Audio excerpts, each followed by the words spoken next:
Hello, hello. Is anyone out there? If so, just drop a comment. Let me know that you are here.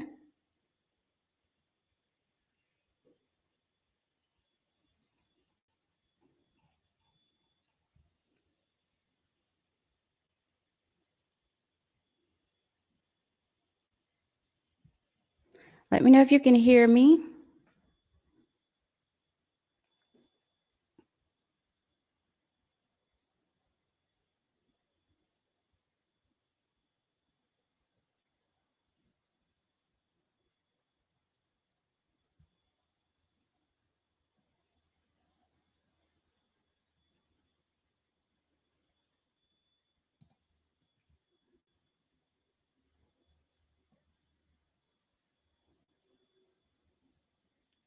Okay, I see some thumbs up coming. Okay, good. That means you hear me, right?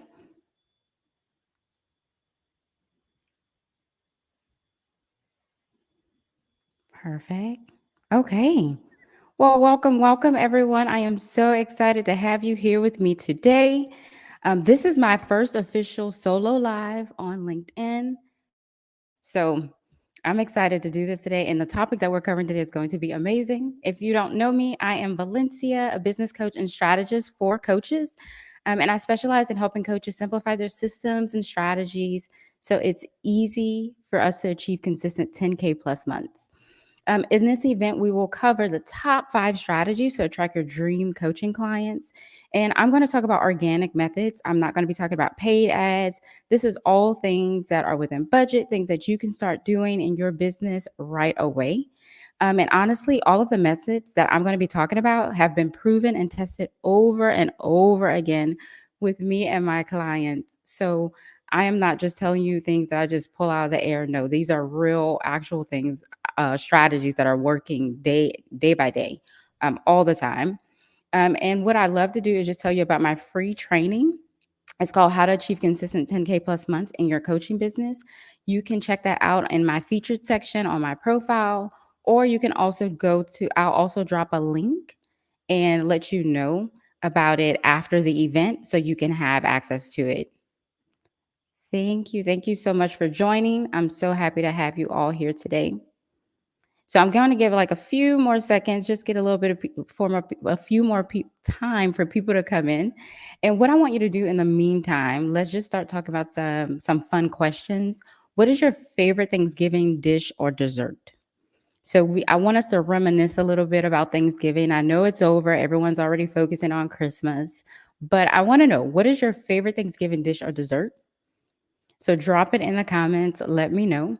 What's the dish that people had to run you out of the kitchen this Thanksgiving? People had to tell you get out because you kept going back for seconds and thirds and fourths. For me, my favorite dish is gumbo. I know that sounds crazy, but my hometown is New Orleans. I currently reside in the Dallas Fort Worth area. You can also drop where you currently are located. Let me know, but Dallas Fort Worth area. But I don't know, like New Orleans, that's a tradition. You have to have some good gumbo on Thanksgiving. So that is my absolute favorite dish. Sweet potatoes. Oh, and pecan casserole. Yes. Corn casserole. Oh, that sounds good. What else? Don't be afraid. Share. Make me hungry before lunch. It might be some people's lunchtime. Okay, let's see. Good stuff. All right, y'all. So honestly, when I was thinking about this event, I wanted to make it to the point where it's strategies, like I said, that really work. These are the strategies that my clients and I use all the time. Come on from Louisiana. Love it. North of Austin. Oh, Christmas. Oh, gumbo for Christmas. Yes. So I have gumbo for Christmas and Thanksgiving. You got to have it for both. I like to make sure I have it for both. Got to have it.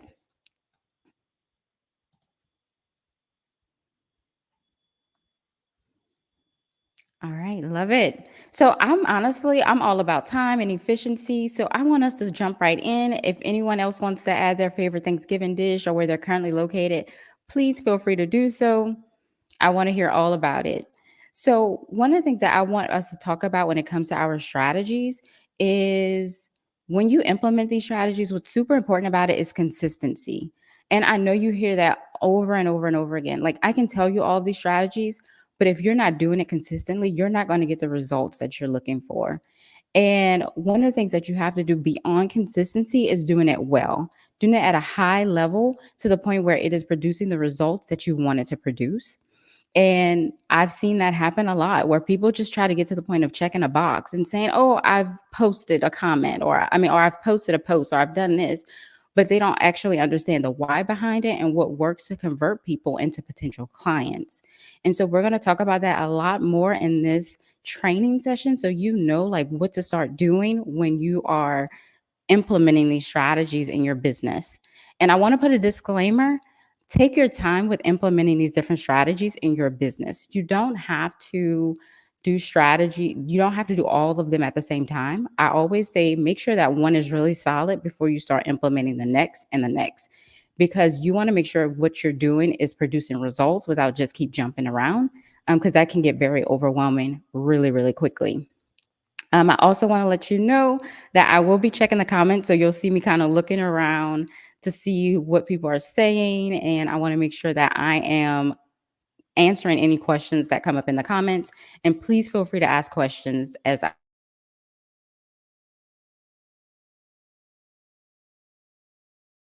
go through this. Okay. So, things that you can, the first strategy.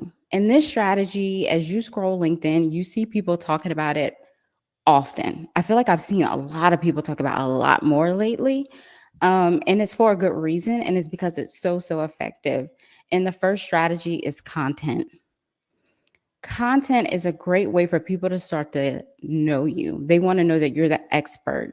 And people start to view your content as a way for them to make a decision and start thinking about it. Like, even put yourself and consider yourself and put yourself in other people's shoes, or just you in general. When you decide to work with someone, most of the time you've probably looked at their content a good bit to make that decision to move forward with working with them. And it's because when you create consistent content that's valuable and it's actionable, people are starting to see, like, oh, this person can actually help me with a current challenge or problem that I'm experiencing. So being able to create high quality content is super important. And what I mean by high quality, it's not, like I say, it's not just checking a box and posting something like, oh, I just went to this event. No, it's like really giving people something that they can take and take action with, or something that is showing that you've had a client that has previously been in that situation and you've been able to help them navigate out of it. And so that to me is the best type of content that converts, is when you do like that case study, that social proof, because now people are seeing like, okay, this person is helping other people accomplish what they're saying they're helping people do. And you want to make sure that what you're promising or what you're stating in your content is actual. And so some people try to compete and try to say, oh, I can help you do this, but in essence you can't. You haven't had those results yet. So stick to what you know and what outcomes that you can actually promise people, and from there you'll be able to start building an amazing brand around you being this expert in this space. And when it comes to content, another good thing to do is start creating some type of long form content. So just beyond social media posts, you want to start to show people that you're an expert beyond just a short post. And that's when you can do longer form videos, a blog, a podcast, but you want to do it in a way that is aligned with you. I recently started doing more video, and I tell you, it has been a journey for me because I am not a video person. I am much of an introvert. And so having to get out of my shell and being able to start doing more video is something that I have pushed myself to do, which I'm getting a little bit better at. I'm getting a little bit more comfortable with it. But I've also learned that people are learning so much from the videos that I'm creating. And so I want to continue doing that and making sure that people are actually learning more just beyond the post that I put on LinkedIn. And another thing is, when you think about creating longer form content, me being the queen of simple, I'm all about how can you repurpose that content. And so when you start creating that long form content, you're able to really start to see LinkedIn. You can use that to create your LinkedIn post, a newsletter, shorts, you name it. Like the it's a ton of things that you can do and create outside of that. Even podcasts. Like even for my videos, I download the audio and upload it as a podcast.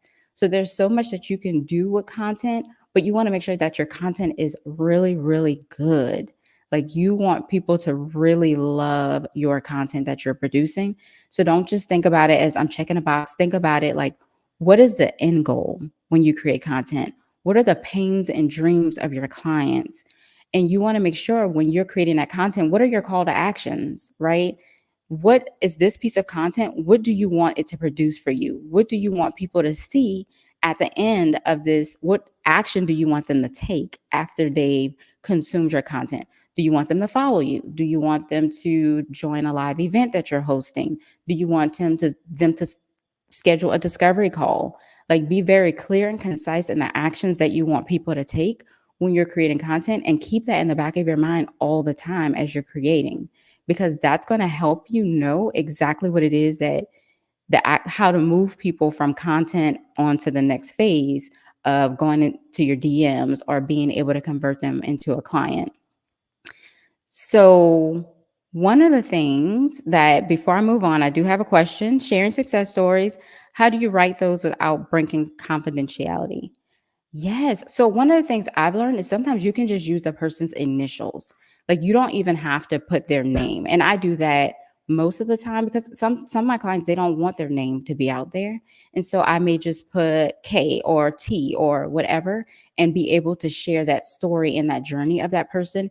You don't have to use that person's full name. Great question. Great question. So, the next part, one of the things I've noticed a lot of coaches struggle with this next strategy. And it's for a good reason because I've noticed a lot of people online, they promote not doing this as much. But I will tell you, it has proven to be amazing in results with myself and my clients. And it's all about the way that you approach it and the way that you make sure that you're doing it well. And that is outreach. And so, like I said, a lot of people are afraid to do it. Like they feel like it's icky. They don't like it. They're like, I don't want to bother people. I don't want to burden them. Like I say all the time, if you have an offer that can truly change a person's life, you should never be afraid to reach out to them and have a discussion. And it doesn't mean when you initially reach out to them, you just reach out to them and sell. And that's where a lot of people do it wrong. And I know you all get a lot of those DMs now where people are just coming in your DM dropping like, "Hey, I got this new offer. You're interested?" Wait, we didn't even have a conversation about this. Like you don't even know me yet. And so that's where outreach has to be done the right way in order for it to be effective. And with outreach, you want to be adding new people into your network every day, or I'll say 5 days a week, right? With LinkedIn, you can send up to 100 new connection requests every week. And that's 20 connection requests a day. That is a really good standard to create for yourself. And so when you know who your ideal client is, like for me, my ideal clients are coaches. So what happens is every day I connect with new coaches. I'm adding them into my network because I know once they see my content, once we start engaging, there's a possibility we could potentially create a client and coach relationship, or we're just supporting each other. For me, when someone accepts my request, I'm excited. Like that, to me, that's the biggest hurdle that you've overcome. Once they've accepted your request, then they're going to start seeing your content. And once they start communicating with you in the DMs, LinkedIn's algorithm is really going to start showing your content to them. So you want to be able to start bringing those new people into your network. And I want you to take an assessment, like look at your content and see, is it the same people that's engaging on your content all the time? If it is, it's because you don't have enough new people entering into your network. And don't, like I said, don't leave it up to the algorithm for the fate of your business. You want to make sure that you're adding new people in because the algorithm may not be showing it to new people. And one thing I read recently when I was looking at LinkedIn is when they changed the algorithm was that they're really looking to show it to your connections, your content to your connections. So if you're not connected with enough of your ideal clients, your content won't be visible to them. So it has to be a part of your process. Now, there are people that will constantly say, nope, you create really good content and people are going to come to you. Yes, that happens sometimes, but why put that into the fate of someone else's hands when you could be the one doing the reaching out and starting those conversations? 50% of my clients from LinkedIn come from outreach. The other part is inbound. So you want to be able to have both going so that you're getting those consistent results that you're looking for versus only every once in a while someone sends you a DM. And what I've noticed with my clients, it depends on your audience. There's some people's audience that are super active about reaching out to them. And then there's some of my clients that none of their audience likes to reach out. And it depends on what it is that you're offering. So sometimes just bringing those conversations into the DMs, it makes them feel special because you're initiating that conversation with them. And I say this all the time. If people are not One thing that I've noticed is that if people are not reaching out to me, I may not work with them. And there's a lot of people on LinkedIn that at some point I would love to work with them, but sometimes life happens, things happen. I'm like, oh, I'll reach out to them at some point.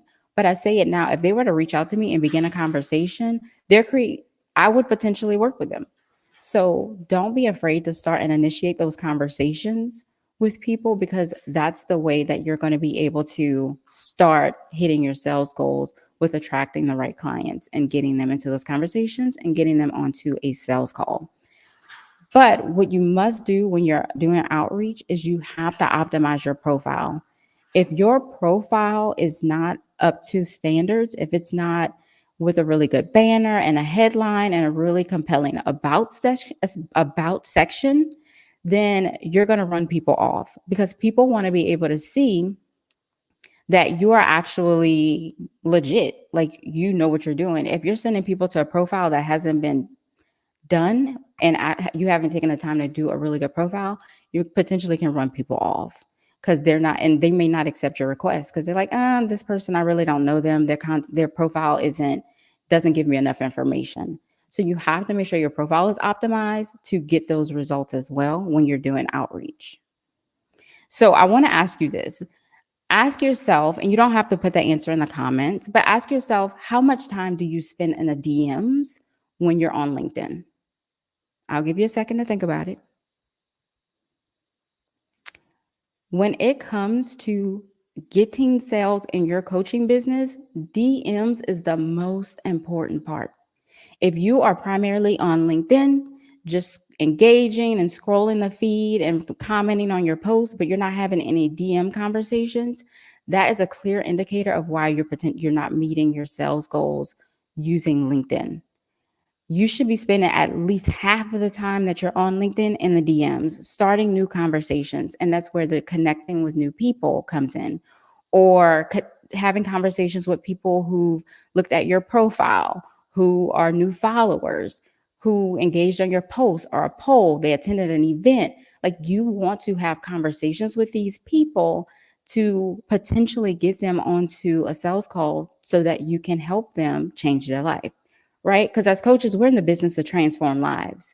And that's one thing I preach to my clients all the time. That's always top of mind, is you want to really be able to create an offer that really brings this person out of the pain to dream. And that's when your offer becomes irresistible and you're able to sign more clients. So I say these things, but what's important is your offer, right? Outside of these 5 strategies, you have to have a solid offer, and your branding has to be amazing because people want to know that you are the right person for them to go to. And so really quick, I'm gonna pause. There's someone had a question. Would you like to highlight how we can get clients on LinkedIn? I'm not sure if I understand that. Let me see. Would you like to highlight how we can get clients on LinkedIn? A lot of the strategies that I'm talking about, really all of the strategies I'm talking about, are in line with LinkedIn. All of these strategies you can get clients from LinkedIn. And that's primarily what I teach my clients is really how to optimize LinkedIn to get their ultimate results. All right. So far, so the first strategy we talked about was content. The second strategy we talked about was outreach. And that there's cold outreach when you're adding those new people into your network that really don't know you, but with time they will as they start to consume your content, as they start to attend your events or whatever it is that you're doing, they're going to start to know, like, and trust you through the different avenues. And so you still want to be able to add those new people into your network. And the next one I'm going to talk about is live events. So I'm going to apologize to the introverts because I am an introvert. And I'll be honest with you, live events was one of the things that I tried to stay away from as much as possible.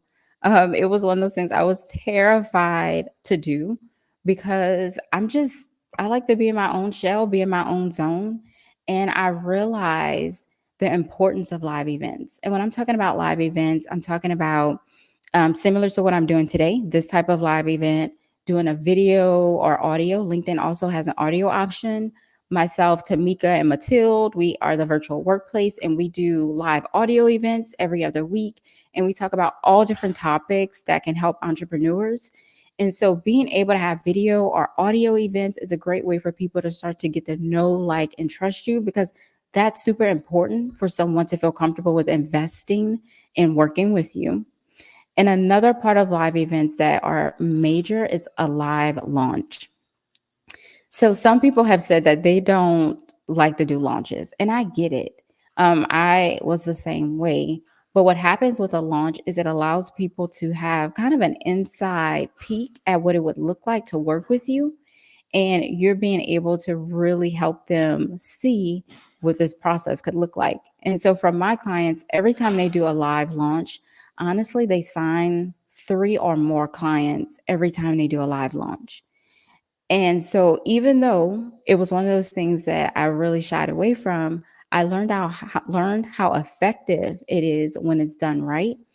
And you can do that once you really get comfortable and create a strategy around how you want that launch to look. And typically, it could take about 3 to 4 weeks of promoting your live launch. And then you have the event. And then after that, you want to do some follow up and make sure that you are answering people's questions, making sure they feel comfortable with moving forward in the process of working with you. But live launches are still effective. I don't want you to think they're not, because I'm living it. I'm seeing it with my clients that live launches work really well. And it's up to you on how often you want to do a live launch. I challenge you to maybe do one once a quarter, twice a year. It's totally up to you. But you want to see, if you want to be able to bring an influx of clients at the same time, live launches are really, really effective. And as I think about that, another thing I want you to consider is, how many clients do you need to hit your revenue goals every month? And your strategies should align with that. So for me, typically I like to sign 2 to 3 new clients a month. That's just what my signature program, my mini offer, that varies. It just depends. But if I know I want to sign 2 to 3 clients a month, my strategies align with that and they're able to produce that for me consistently. And once you get really good at it, you'll know, like, how many DM conversations you need to have going at a time to ensure that you're going to meet your sales goals. You need to be tracking all of this in your sales pipeline, like the people you're having conversations with. And it could be a super simple sales pipeline. It doesn't have to be overcomplicated. You can really just have it, the name, the person's link, and a few additional details, and where you are in the process and the status of that person in your sales process, right? So I'm going to pause for a second. So far we've talked about content, outreach, and live events. So now I want to pause and see if anyone has any questions. If so, drop them in the comments and I would gladly answer them for you.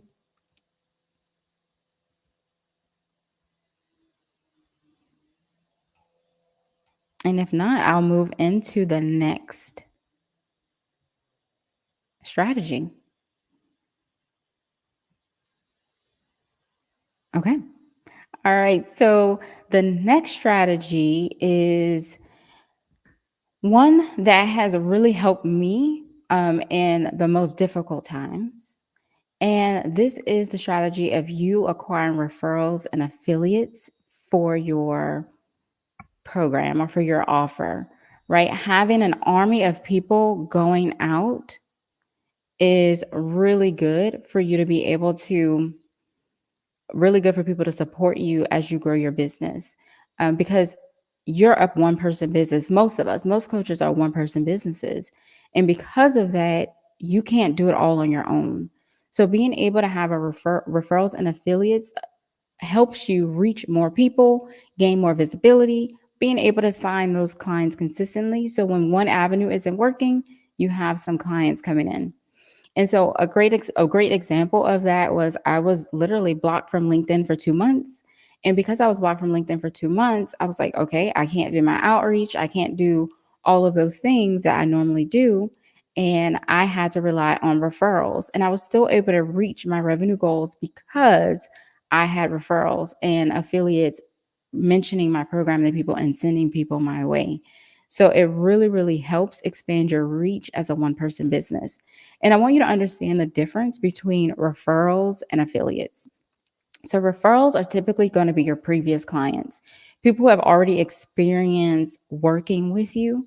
And with those referrals, they know you. They know, like, and trust you. They know how you how your offer is structured, the type of outcomes they can expect. So those are a great source of people to go out and tell people about your program. And I'm always about treating your referrals and affiliates well, because when you treat them well, they're going to continue to want to tell more people about you and making sure that you are delivering the results that you're promising. And when you do that, people are going to be excited to tell other people about you, to become your cheerleaders. And so with referrals, you have those are your previous clients, and affiliates are typically third parties who just love what you're doing and they want to promote your offer. And a really cool way that you can leverage affiliates in your business is you can get them to post about your business, let's say twice a month, right? They can almost be like brand ambassadors where they promote your business for you and then you can compensate them for that. Or it could be more commission based, where if someone was to come from their network and sign on into your to be a client of yours, you can pay them a fee. And the same thing for your referrals, you can pay them a fee. But paying someone is completely up to you. I do pay my referrals and affiliates because I just love that they're supporting me and I want to support them financially in that way. But you don't have to. It can all just be about a relationship and then believing that you are the best person to help someone and they'll refer people to you.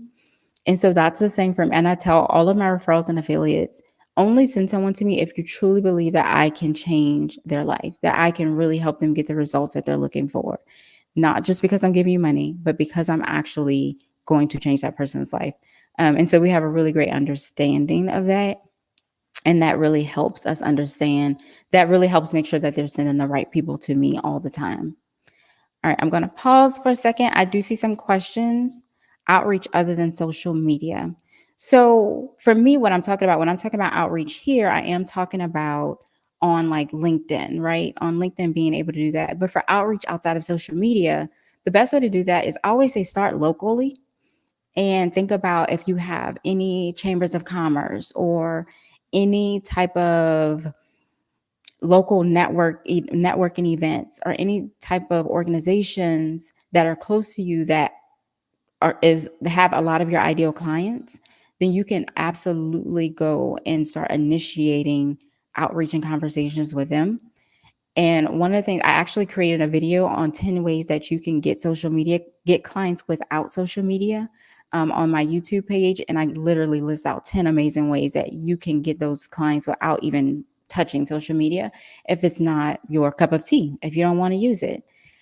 But it is effective. You definitely can get in front of a whole lot more people than going to different events locally, and you get to expand your reach around the world. And so social media really helps with that. But if that's not something you're comfortable with and you're starting out, you can absolutely start looking at local places, and seeing how you can start getting involved. The next question I have is, how often should we put content on LinkedIn? So I have been torn. Well, I'm not going to say torn because I've come up with the best. I would say probably 3 times a week is the least amount. My I have some clients that only post 3 times a week and they still reach their sales goals. But you have to be very clear on what those 3 days are going to look like. What type of content are you producing each day to make sure that you are moving people down this journey of just being a viewer and a reader to someone potentially being your client. So I would say at least 3 times a week, and then you can go up to 5 times a week. Honestly, I never tell anyone to post every single day. That's not me. I'm a queen of simple. Like the least amount I can do, the better. And so 5 days a week is about max. The last few months, I've been posting 4 days a week, still been reaching my revenue goals. So it's really up to you and what feels comfortable to you. But the minimum I would say is try to do about 3 days a week. All right. And I want to go back to referrals and affiliates. What referrals and affiliates? Another cool what people normally where they mess up with referrals and affiliates is they forget to check in with them. They forget to stay top of mind. Just like potential clients, you want to stay top of mind for your referral and affiliates. So you may need to schedule some calls with them. You may do a group call with all of your referrals and affiliates at once a month, or come up with something, be creative and how you can stay top of mind for them, because you want them to think about, if someone mentions that they're struggling with something, you want to be the first person they think about.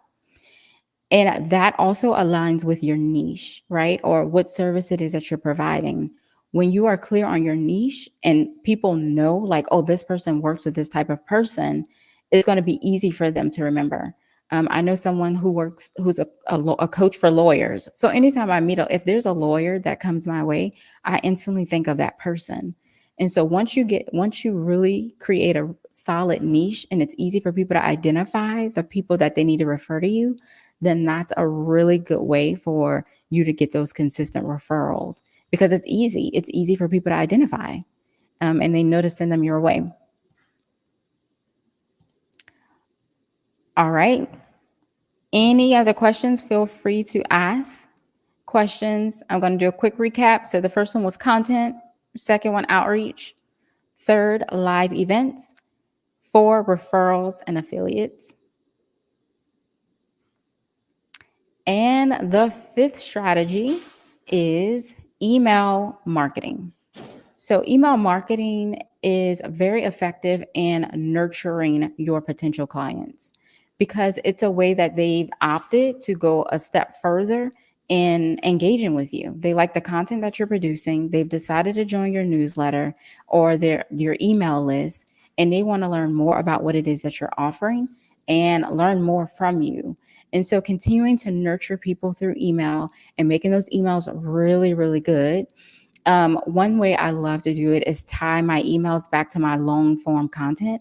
It's a really good way to deepen the information that you're sharing with people, is because now if you have a podcast, every time you do an email, you can link it back to one of your previous podcast episodes or some type of event that you've had, like a live event, because now they're able to just be on the email, go deeper and learn more information. And they want to know, like, what is it that they can learn from you?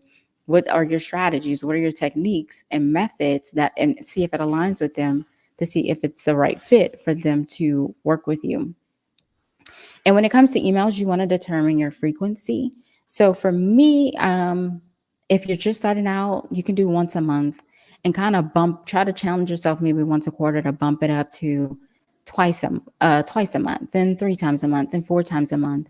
And you can assess how much you want to go from there. If you're doing a newsletter, you can do once a week at some point once you get there. And if you want to add more, you can. And when you have people on your email list, it's a great opportunity for you to give them special offers. If there's a new offer coming out or new product, you can get people to test it out on your email list. Or you can give them an opportunity to do other things. When you're doing your special offers, you can get them to get a discount or special sale or holidays. They have a lot of different things that they can do you can do with your email list. And you want to keep it engaging and fun so people don't get bored of your emails. Okay, so I am going to see if anyone has any questions. Feel free to ask them about any of the 5 strategies that I've just shared. And understand these are all organic. Yes, paid strategies work, but that is not something that I'm covering today. This is all about organic ways that you can start attracting coaching clients into your business without having to break the bank or break the budget. These are things that you can start doing right away. And like I mentioned earlier, you don't have to do all these things at once. You can absolutely do one thing, make sure it's solid, and then move into the next because you want to make sure it's producing the results that you wanted to produce. And then when it comes to referral and affiliates, a really good way, because I know some people ask me, well, how can I get affiliates? Affiliates, a great way for you to get affiliates is attending networking events.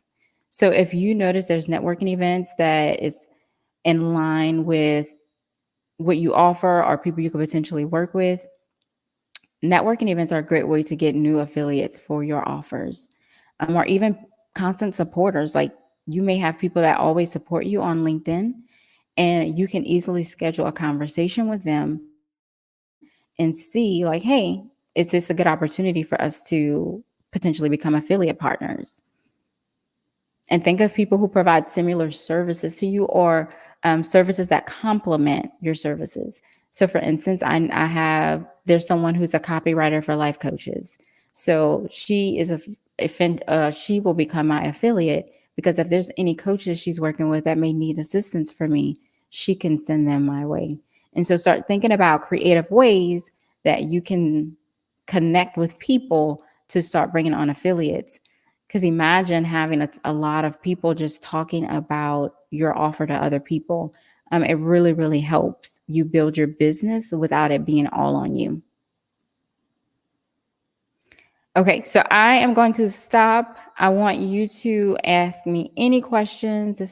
This event is for you. I want to make sure this is super valuable, super helpful. And I want to make sure that you're getting what you need out of it so that you can start getting your ideal coaching clients.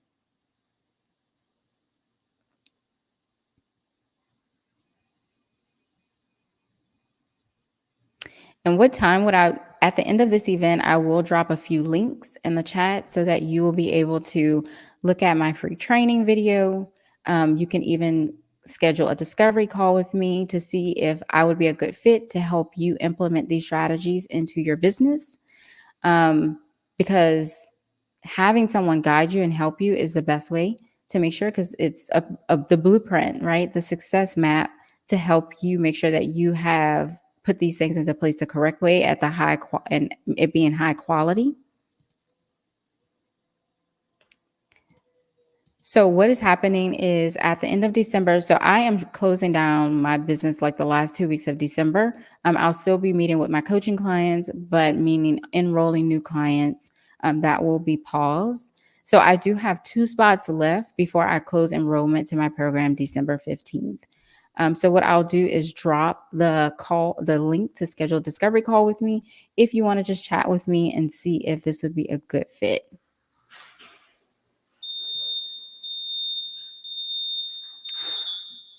Thank you. Thank you. I want to say, is it Alicia? I appreciate you. I'm happy that all of these strategies were helpful. And it's simple, y'all. Like that is my biggest thing. Like it's simplicity. I want to make sure that it's very clear cut to you on what you should be doing in your business rather than trying to do all the things, knowing what things actually get you results, versus trying to figure it out on your own. So focusing on these top 5 things as you grow your coaching business will really, really be the key to helping you get to reach your goals.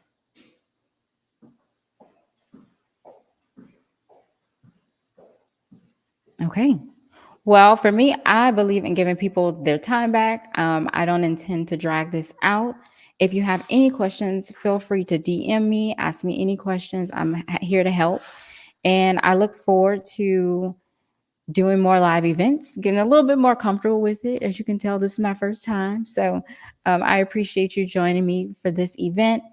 And yeah, if you have any questions, like I say, reach out to me in the DMs. And then I will be seeing you next time. I hope you enjoy your holidays and have a great one.